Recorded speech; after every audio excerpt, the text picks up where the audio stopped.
छत्तीसगढ़ में पिछले 4.5 दशकों से नासूर बने नक्सल हिंसा की बात कर लेते हैं। जैसे जैसे अमित शाह की मियाद मार्च 2026 के डेडलाइन पास आ रही है, वैसे ही नक्सलियों में खौफ भी इसका बढ़ते जा रहा है। छत्तीसगढ़ के बस्तर संभाग के नक्सल प्रभावित जिलों में बड़ी संख्या में नक्सली आत्मसमर्पण कर रहे हैं। अब जो नक्सलियों का गढ़ कहा जाता है यानी अबूझमाड़, वहां की माड़ डिवीजन कमेटी ने एक पर्चा जारी किया है और आत्मसमर्पण की इच्छा जाहिर की है। पत्र में लिखा गया है कि 15 अक्टूबर को माड़ डिवीजन के माओवादी सरेंडर करेंगे बड़ी संख्या में। नक्सलियों के सरेंडर की चिट्ठी पर बीजापुर एसपी कहना है कि माओवादी हथियार छोड़कर समर्पण की मुख्य धारा जुड़ना चाहते हैं तो उनका स्वागत है। आप समझ सकते हैं माड़ डिवीजन वो डिवीजन है जहां पर सोनू, जिसको हेड करते हैं, जो कि अभी माओवादियों के टॉप लीडरों में तीसरे नंबर पर जिनका स्थान आता है, पोलित ब्यूरो में वो शामिल है। सोनू की ये चिट्ठी जो है वो सोनू के बिहाफ में लिखी गई कि सोनू ने करीबन 6 दिन पहले ही अपील की थी कि हमें जो है अब सरेंडर कर देना चाहिए और सरकार की नीतियों पर भरोसा करना चाहिए, वार्ता जो है उसकी कोशिश करनी चाहिए। आप समझ सकते हैं कि उसी बिहाफ में ये माड़ डिवीजन कमेटी के जो सचिव हैं सुपन्ना, उनकी ये चिट्ठी है और उन्होंने ये कहा है कि 15 अक्टूबर तक यदि हम अपने लीडर सोनू की बात माने, अपने नेता की बात माने, तो हमें 15 अक्टूबर को माड़ डिवीजन के सभी साथियों को सरकार के सामने हथियार के साथ सरेंडर कर देनी चाहिए। इससे पहले आपको बता दें लगातार 6 चिट्ठियां उनकी तरफ से आई है। कुछ में कन्फ्यूजन भी हुआ कि ये चिट्ठियां उसके द्वारा जो है तेलंगाना जो कमेटी है उसके द्वारा नकार दिया गया था सरेंडर की बात को लेकर, पीछे हटने की बात को लेकर। लेकिन एक बार फिर जो माड़ डिवीजन कमेटी है जहां से पीएलजीए का पूरा ऑपरेशन संचालित होता है, पीपुल्स लिबरेशन गुरिल्ला आर्मी का, उसका जो है मुख्यालय माना जाता है अबूझमाड़ डिवीजन कमेटी को। और उसके जो सचिव हैं सुपन्ना, उन्होंने अपने पोलित ब्यूरो मेंबर सोनू की अपील का हवाला देते हुए ये कहा है कि अब हमें मुख्य धारा में लौटना चाहिए और माड़ डिवीजन के सभी साथियों को सरेंडर कर देना चाहिए। तो ये सबसे बड़ी बात है, जैसा कि वो बार बार अपनी पिछली चिट्ठियों में अपील कर चुके हैं कि उनका जो है आंदोलन कमजोर हुआ है। कई बार उन्होंने भ्रमित होने का भी जो है बात कही कि अब हमारा आंदोलन भ्रमित हो चुका था। साथियों में जो है फूट की भी बात सामने आई थी कि अलग अलग जो उनके 18 कमेटियां हैं उनमें कहीं न कहीं सामंजस्य की भी कमी की बात आई थी और इसको लेकर उन्होंने स्वीकार भी किया था। लेकिन सबसे बड़ा जो इसमें अड़ंगा आया था जब इस पूरे मामले में सरकार गंभीर हुई, चर्चा के जो है मौके तलाशने लगी, प्लेटफॉर्म तलाशने लगी, उसी समय तेलंगाना कमेटी ने साफ तौर पर एक सिरे से नकार दिया कि हम किसी तरह का युद्ध विराम चाहते हैं या फिर किसी तरह की माफ़ी की मांग कर रहे हैं या फिर किसी तरह की वार्ता की मांग कर रहे हैं। इसके बाद सरकार ने भी अपने हाथ खींच लिए और हालिया दिनों में जब अमित शाह का यहाँ पे दौरा हुआ तो अमित शाह ने साफ तौर पर यह कहा कि अब वार्ता की गुंजाइश नहीं है माओवादियों और सरकार के बीच, अब केवल या तो लड़ाई होगी या फिर सरेंडर होंगे। उन्होंने 2 ही ऑप्शन रखे माओवादियों के सामने और यही वजह है कि अब जो है माड़ डिवीजन कमेटी के जो सचिव हैं सुपन्ना, उन्होंने अपने पोलित ब्यूरो मेंबर सोनू की अपील का हवाला देते हुए ये दोहराया है कि माड़ डिवीजन के सभी सदस्यों को हथियार छोड़कर आ जाना चाहिए। अब आपको आंकड़ों के माध्यम से हम समझाते हैं कि पिछले जो 18 महीनों में जो नक्सल ऑपरेशन चलाया जा रहा है उसके परिणाम क्या हैं। 1600 से अधिक 1687 जो है वो अभी तक जो है आंकड़ा सामने आया है। ये आंकड़ा आगे पीछे भी हो सकता है क्योंकि कुछ लोगों की जानकारी अभी सामने नहीं आ पाई है, रिकॉर्ड भी नहीं आ पाई है। इतने अभी तक माओवादियों ने सरेंडर किया है। इसमें सरेंडर करने वाले 4 सीसी मेंबर, सेंट्रल कमेटी के मेंबर और पोलित ब्यूरो के सदस्य भी शामिल हैं जो कि पहली पंक्ति के माने जाते हैं। आपको बता दें माड़ डिवीजन के सचिव हैं सोनू, जो कि पोलित ब्यूरो मेंबर हैं, उन्होंने ये अपील की थी कुछ दिनों पहले, जिसके बिहाफ में ये चिट्ठी भेजी गई है माओवादियों के द्वारा कि 15 अक्टूबर तक उनके सभी साथी सरेंडर कर सकते हैं। उन्होंने संभावना जताई थी, साथ ही अपील भी की थी कि अब हमें मुख्य धारा में लौट जाना चाहिए और जो भी गलत नीतियां हैं जिनका वो समर्थन नहीं करते हैं उनका जनता के साथ मिलकर जो है वो संघर्ष करना चाहिए, जनता के साथ मिलकर उनको आवाज़ उठानी चाहिए। अब आपको बता दें जो बड़े नक्सली जो पिछले दिनों नक्सल ऑपरेशन में मारे गए उनकी बता दें आपको।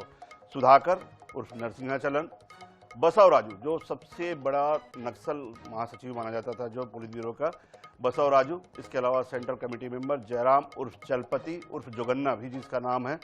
वहीं गजरल्ला रवि जिसके भाई को पिछले दिनों गरियाबंद में मारा गया था, उसके गजरल्ला रवि को पिछले दिनों आंध्रा में मारा गया एक इनकाउंटर के दौरान जिसमें 14 साथी भी मारे गए थे। सेंट्रल ब्यूरो सदस्य रेणुका, जैसे कि बताया जाता है कि पोलित ब्यूरो मेंबर की पत्नी भी थी, साथ में ये पहले मीडिया की प्रभारी रही है, जो उनका मीडिया सेल होता है। इसके अलावा इनकी सहयोगी मधु उर्फ जंग, जिसके ऊपर 25 लाख का इनाम था। आपको बता दें, रेणुका के ऊपर 45 लाख, मधु के ऊपर 25 लाख का इनाम था। ये दोनों मारे गए थे। वहीं सबसे बड़ा जो इनका जनरल सेक्रेटरी है, जो इनका लीडर था, वो है नंबाला केशवराव उर्फ बसवा राजू, जिसके हाथ में पूरे ऑपरेशन की कमान थी। साथ ही साथ सीसीएम मुपल्ला लक्ष्मण राव उर्फ गणपति, ये इनके हाथ में, ये सबसे बड़ा वो है लीडर है, जो अभी भी बताया जाता है कि अस्वस्थ है बहुत बुरी तरह से, और इनका इलाज चल रहा है। वहीं बस्तर क्षेत्र से जो सबसे बड़ा टॉप लीडर माना जाता है पुअर्ती गांव का माड़मी हिड़मा, जिसे कि हिड़मू के नाम से भी जाना जाता है, एरमू के नाम से जाना जाता है, देवया के नाम से भी जाना जाता है। इसके अलावा अगर हम बात करें तेलंगाना कमेटी का सचिव मल्लोजुल्ला वेणुगोपाल, जिसे कि राजू के नाम से भी जाना जाता है, ये तेलंगाना में पूरे नक्सल आंदोलन को लीड करते हैं। वहीं थिपर्री तिरुपति उर्फ देव जी, जो कि उड़ीसा और झारखंड में अपना ऑपरेशन चलाते हैं, ये इनके हाथ में पूरे अन्य राज्यों की जो है वो है। इसके अलावा मिशिर बसेसरा उर्फ भास्कर, जो कि महाराष्ट्र और मध्य प्रदेश के सीमावर्ती जो क्षेत्र है नक्सल प्रभावित, उसके हाथ में इसकी कमान है। प्रसादा राव, जो कि कहा जाता है कि योजना बनाते हैं, तेलंगाना कमेटी के सदस्य हैं। योजना बनाने का काम प्रसादा राव उर्फ शंकर अन्ना के ऊपर है, जो कि पूरी किसी भी ऑपरेशन की योजना इनके ऊपर बनाए। गणेश उइके, झारखंड में अगर हम बताएं, झारखंड और जो उड़ीसा है, वहां पर गणेश उइके मुख्य रूप से सक्रिय है और उन्हीं का चलता है। इसके अलावा महाराष्ट्र और यूपी जो यहाँ पे आसपास की जो कमान है, वो है अनलदा उर्फ तूफानदा उर्फ रविदा, इनके हाथ में इन राज्यों की जो है वो कमान है। मल्ला राजा रेड्डी उर्फ संग्राम दादा, ये इनके हाथ में जो है वो पूरे वामपंथियों की प्रशासनिक जो बागडोर है उनके हाथ में थी। रामदेव उर्फ मज्जी देव, महाराष्ट्र और पूरे आसपास के इलाकों के ये जो कमान है वो इनके ऊपर रहती है। तो आपको बता दें, अब पूरे नक्सल ऑपरेशन के दौरान जो घटनाक्रम है कि 7 बार वार्ता के लिए चिट्ठी लिखी जा चुकी है, जिसमें 3 बार तो केवल और केवल जो है वो दंडकरणी स्पेशल जोनल कमेटी के द्वारा आई है। 26 मार्च को पहली बार पत्र लिखा गया था दंडकरणी स्पेशल जोनल कमेटी के द्वारा, जिसकी हेड जो है उसमें जो इसमें संबोधित किया गया था वो थे अभय। इसके अलावा 17 अप्रैल को अभय के द्वारा ही दूसरा पत्र जारी किया गया था, जिसमें वार्ता की अपील दोहराई गई थी, ऑपरेशन रोकने की अपील दोहराई गई थी। 25 अप्रैल को विकल्प के द्वारा लिखा गया, जो कि दंडकरण स्पेशल जोनल कमेटी का प्रवक्ता है माओवादियों का, उसके द्वारा तीसरा पत्र लिखा गया था विकल्प के द्वारा, और उसी के द्वारा 10 मई को चौथा पत्र भी जारी किया गया, जिसमें एक बार पुनः ऑपरेशन को रोकने, निर्दोष आदिवासियों को मारने और एक वार्ता के लिए प्लेटफॉर्म तैयार करने की बात जो आई थी। 6 जुलाई को जो है तेलंगाना कमेटी के द्वारा पत्र आया, जिसमें साफ तौर पर इन तमाम अपीलों को, वार्ता की अपीलों को जो है वो ठुकरा दिया गया तेलंगाना कमेटी के द्वारा। 17 सितंबर को उन्होंने अपने मारे गए साथियों की जो है लिस्ट जारी की, जिसमें ये अपील फिर से दोहराई देगी। अब उसके बाद जो है एक पत्र जो है तेलंगाना कमेटी की ओर से आया, जिसमें मार डिवीजन का जिक्र किया गया था। तो ये तमाम वो पत्र हैं जिसमें 4 बार उन्होंने वार्ता की बात की, उसके बाद एक बार खंडन किया, अब दोबारा वो फिर से सरेंडर की बात कर रहे हैं। अब गृह मंत्री अमित शाह की चेतावनी की भी बता दें कि उन्होंने साफ तौर पर ये कहा था जब यहाँ पर बस्तर के दौरे में आए थे कि या तो आप सरेंडर करो या मारे जाओगे, क्योंकि अब वार्ता की गुंजाइश आपके बीच में नहीं है। उन्होंने साफ कहा था कि अब वो समय निकल चुका है जब आपसे बात की जाए या फिर सशस्त्र संघर्ष विराम की जो है स्थिति बनाई जाए। अब वो समय निकल चुका है, आपके पास अब 2 ही रास्ते हैं, या तो आप हथियार डालकर सरेंडर करो और जो है पुनर्वास नीति का उसमें लाभ उठाओ, या फिर आप जो है सशस्त्र बलों से आपको युद्ध लड़ना होगा, और कहीं न कहीं जो है इसमें नुकसान आपका है। साथ ही साथ अमित शाह ने एक बार फिर से अपनी मियाद दोहराई थी कि केवल छत्तीसगढ़ ही नहीं, केवल बस्तर ही नहीं, पूरे देश में मार्च 2026 तक नक्सलवाद का अंत किया जाएगा। ये उन्होंने इस बार फिर एक बार बस्तर के मंच से ये अपनी जो है मियाद को दोहराई थी, और साथ ही साथ उन्होंने ये कहा था कि इस बार किसी भी तरीके से कोई ऑप्शन नहीं छोड़ा जाएगा, कोई विकल्प नहीं छोड़ा जाएगा उनके लिए कि वो फिर से उस युद्ध में शामिल हो चुके हैं। या तो उन्हें जो है वो पुनर्वास नीति के तहत ये आत्म सरेंडर की नीति अपनानी होगी, या फिर सीधे सीधे सशस्त्र बलों से लड़ना होगा, जिसमें निश्चित तौर पर उनका खात्मा संभावित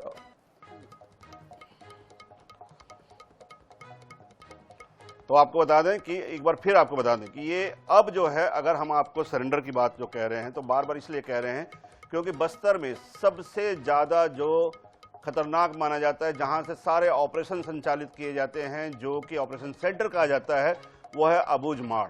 और सबसे खतरनाक जहां पे पीएलजीए की ट्रेनिंग होती है, पीपल्स लिबरेशन गुरिल्ला आर्मी के लड़ाकों की ट्रेनिंग होती है, जो कि सबसे खतरनाक माने जाते हैं, माओवादियों के फ्रंटल जो हैं वो माने जाते हैं सिपाही, उनकी होती है। उस मार डिवीजन कमेटी के द्वारा ये कहा गया है कि 15 अक्टूबर तक हमारे सभी साथी सरेंडर कर सकते हैं। और ये कहा गया है पोलित ब्यूरो मेंबर सोनू की अपील के बाद, जो कि अभी माओवादियों के टॉप लीडर में चौथे स्थान पर सोनू का जो है स्थान माना जाता है।